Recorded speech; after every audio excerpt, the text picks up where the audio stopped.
everyone. Welcome back to Arsenic and Espresso, our podcast series about metal music. If you don't know what I'm talking about, go back and listen to our last episode. You probably missed an episode. But we will be discussing genres of metal music, and we will be uploading them Separately. in segments. Yeah. In separate segments.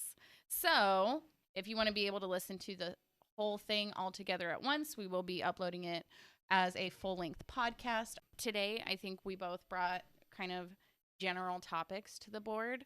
We're talking more like genre today, right? Yeah. And like the difference and similarities. Kind of a like music appreciation. Course, Appreciation, right? or like what's the difference? Music history too, a little bit. I know you're. I went deep into the history wormhole. Yeah. But it's been fun. It's actually been really fun. I'm glad that you wanted us to go over this first. Yeah. Because I was able to kind of do a dive into different genres and different music history. Slime. I have slime on me. Gross. I don't think you can see it in the camera. I don't think so. Can you guys see slime? It's glittery. Where? Okay. Where? Yeah. God. Quarantine. Day 13. Sacrifice the shirt. Day 18.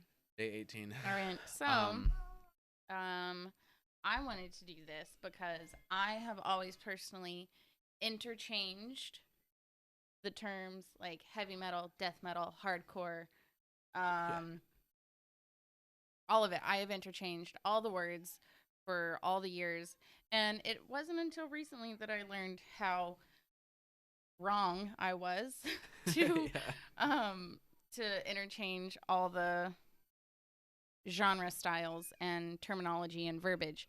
And so part of it is, for me, the education point. I want to be able to call something what it is and not misdefine it, incorrectly define it. Mystify it? Mystify it. That's not right. Yes. Yeah, so I think that this is going to serve a couple of purposes, right? First off, for our own knowledge, right? And bettering, understanding, but then also for those people that are just getting into metal or, maybe didn't really understand everything, all the history that went behind it and the different genres and everything like that. And I think that this can serve as a really good sort of a teaching, educational guide.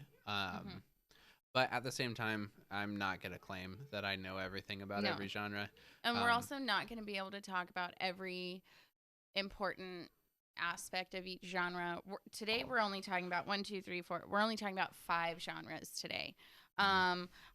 In my research, just within one genre, there's 1, 2, 3, 4, 5, 6, 7, 8 subgenres of this one subgenre alone. So we're not going to be able to talk about everything. We're not going to be able to talk about all of the bands who influenced these genres, who are even popular in these genres. I guess for me, it was more of that these were sort of the genres that I felt were most influential in what I listen to now. And kind of also what was reflected in the mainstream. Right, and I'll go into that as well, how the mainstream kind of followed, from one to another. Yes. Yeah. Well, and I felt like through my research, I would be researching something and it would pull randomly, like at the same time in the grunge scene, or at the same time over here, new metal was happening, and like all of these things, they happen around a very similar time frame. There's a lot of like blending of genres. There's not solid lines of differentiation, and I think a lot of metalheads do get kind of upset when you point that out, because they like their style, and anything outside that style they just don't like. And the fact is you really can't have one without the other. A lot of these genres piggyback off of each other and exist because of other genres. They wouldn't be the same And yeah, and so the biggest thing I gleaned from my research is like it's all coexisting, and today I want to be able to talk about um, just kind of like the progression of metal and how it started to kind of break apart into these different subgenres. I think that's perfect. Well, where do we start then? So, like for myself, I have always used the term heavy metal to describe any music that I listen to that has like an electric guitar. Yeah. Like, and I think that's a common I think it's misconception, though. a huge misconception. Um, and I also have used the term heavy metal to describe like grunge and punk, and like Yeah. I have misused the term for years. Even though I've misused the term for so many years, heavy metal is really where the entire metal genre began. So I wouldn't be wrong if I called it classic metal as well. So I think a that'd lot be of right. the Yeah. more classic metal bands that Yeah. every 13-year-old that shops at Target wears one of their band T-shirts. Yeah. That's probably more Well, and heavy heavy metal. metal really started taking off in the late 60s in Europe and then through the 70s and 80s here in the United States. And you had British bands in the late 60s like Cream and the Yardbirds, who really changed the sound of the music industry over there. Up until that point, you had stuff like the Beatles, right? And then, Which is not metal. which is not metal. I never qualified the Beatles as metal. That's good. And then in the 1970s, though, um, bands like Led Zeppelin and Black Sabbath came to the forefront of the industry. And as the 70s progressed, like people really loved the sound of Led Zeppelin. They loved the sound of Black Sabbath. But into the 70s, the rise of disco took over the like mainstream, and it became obviously more like radio friendly music to play. And so it rose in popularity, pushing these heavy metal bands more underground. You have bands like AC/DC, Judas Priest, Alice Cooper, who all, as they rose in popularity, they weren't getting as much radio play. And so their following was like an underground cult following. And I think that's where you really see this, like the beginnings of the cult following, Yeah. and fan base of metal bands in general. Yeah. Not to be confused with KVLT, which is more of a black metal term, right? Yes. Yeah. Yeah. And don't even get me started with spellings right now. Oh my gosh. We do not have time for a grammar lesson today. Oh, we could. But then, so now it's full-fledged 1980s. You have bands like Def Leppard, Iron Maiden, and Van Halen breathing new life back into the genre. So everything hadn't fizzled out at all. I don't want anyone to be like, rock didn't die. I'm not saying it did, but mainstream was playing a lot more. It lost the attention of the It lost the mainstream. attention of the mainstream. And then you have this transition into glam metal. You have bands like Def Leppard really kind of put on this really elaborate show. I feel like this is where like, yeah, hair metal and glam metal comes in. You have these like gender bent performers, and it's really it's just really elaborate. That's the only way I can describe it. More about the show than anything. More about the show, a little bit less about the music, but obviously everybody still loved the music. But I guess entertainment, right? Yeah, the entertainment factor. Still all about the music, but their focus was the entertainment Yes. of the music. Yeah, so because the firework it was shows, a full performance. It the was mascots, right? Yeah, the- and it was like a character at this point. This is when I feel like you really start to see bands create these different personas on stage, and you start to see that like that separation between like performer and musician. Yeah. You know, if that makes sense. Yeah, totally. But during this time, you have guitarists like Eddie Van Halen and Randy Rhoads breaking the stereotype of metal, because at that point, with bands like Iron Maiden, you had a lot of people starting to say like it's just noise. It's not even like there's not even like musical talent involved. And these two guitarists really changed that narrative. Yeah. Many musical elements were pulled from like Baroque classical composers such as Bach and Vivaldi, which I have always said I'm a I love any music with a classical element to it. And so these like really well-rounded musicians started putting out heavy metal music, and you couldn't deny the fact that it was insanely talented music that was happening. But then again, so here we are, we're in the late 80s at this point.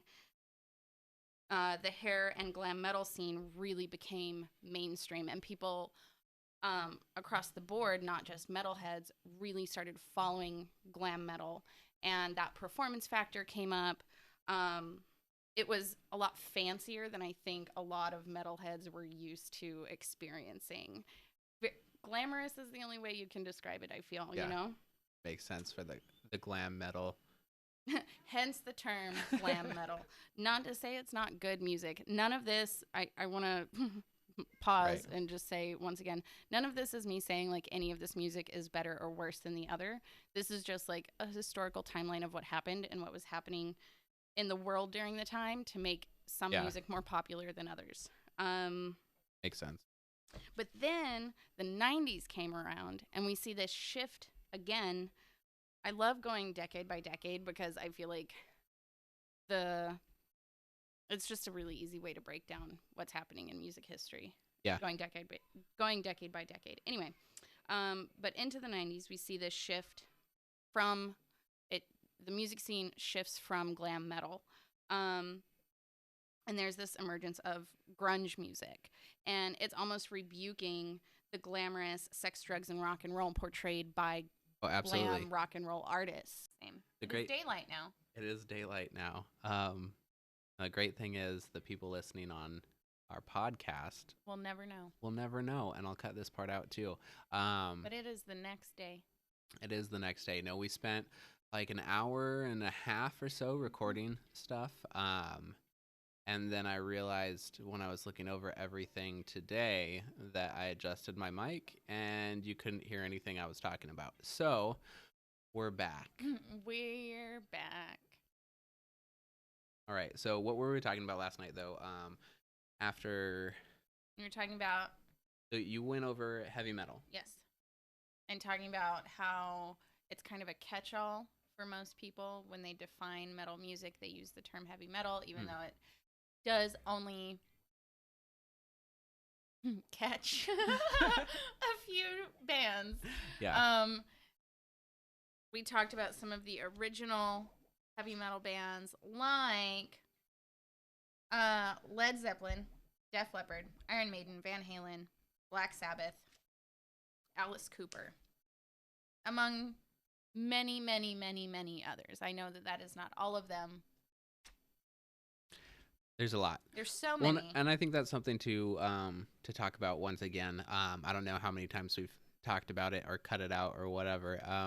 But I think that it's important to say, you know, well, this is definitely subjective, right? And we're not going. It is subjective, and it is a quick overview. Quick overview, right? There's not enough time to talk about all of the metal bands out there. So I'm sorry for hurting somebody's feelings. I'm sorry if you feel left out because we didn't mention your obscure band from 1973. I apologize. They count. They are important. They are. Your feelings are valid. No, but if there are any bands that you feel are very significant that we left off, feel free to send us those. And we had also left off last night talking about bands today who would still count as heavy metal. So I think that would include bands like Five Finger Death Punch, Avenged Sevenfold, Killswitch Engage, probably others, many others. Yeah. Well, I think it's kind of funny too. You know, the bands that you just mentioned are also, even though I would definitely classify them in a heavy metal genre, just modern heavy metal. I feel like they're also the bands that are maybe you wouldn't say hated on the most, but love to hate sort of. They've definitely gone into that more mainstream sound, whereas like we were saying, heavy metal is definitely a little bit more marketable. Mm-hmm. to the mainstream. And I think especially Five Finger Death Punch has really found niche market. Yeah. Where they can be edgy, they Mm-hmm. can be alternative, And still get radio play. Still book like huge venues, without it being like the Pain in the Grass concert that comes through. Like, yeah, because I think what was actually Five Finger Death Punch had a tour with who I think they're even touring with Trivium right now. I think they're headlining it, but it's Five Finger Death Punch. It might be Lamb of God and Trivium, or it might be none of the bands you just. No, they were totally touring, or maybe they announced a new tour then. Okay, but I mean they were touring with Papa Roach, I Prevail, and Ice Nine Kills. Oh, okay, yeah, that was. And Papa Roach, like, what? I don't know. If I went to a concert where the headlining band was supposed to be heavy metal, and then they're like, coming to the stage next is Papa Roach, I would be like, I went to the wrong show. Like, I'm at the wrong place. Well, I mean, that's new metal, right? It's I don't know. Papa Roach to me, I think I feel the way about Papa Roach that most people feel about Breaking Benjamin. They're just like, what even is this? Not metal. Nickelback music. Nickelback music. No, but I think that it's kind of fitting too, though, that they've sold out in a way. You know, towards. I guess a lot of people would say that they sold out, or their sound kind of sold out, because that's the same thing that people say about like Metallica, for instance, which is definitely a heavy metal band. But everybody said, what was it, their Black album? I think a lot of people talk about is when they kind of sold out to the mainstream, and they were no longer the underground Metallica that everybody loved, except everybody still loves Metallica, except for Saint Anger. We don't talk about that CD. So have you heard that one? No. Oh, we'll listen to that one sometime. All right. It's a treat. It's a treat. But that kind of segues into just the final bullet point. Okay. I suppose about heavy metal is that a lot of these bands did they started signing to really popular record labels. They started performing at venues outside of the metal world. Yeah. Well, then they all got really good managers and marketers to market them and sell their brand. And I think that's the thing. It's thanks to heavy metal that you could be a part of a metal band and have that dream of selling out venues, right? So I figured you'd actually just do your whole black metal thing now. Do my whole black metal thing? Yeah. Now? Would you like some more coffee? Trying to set up your line.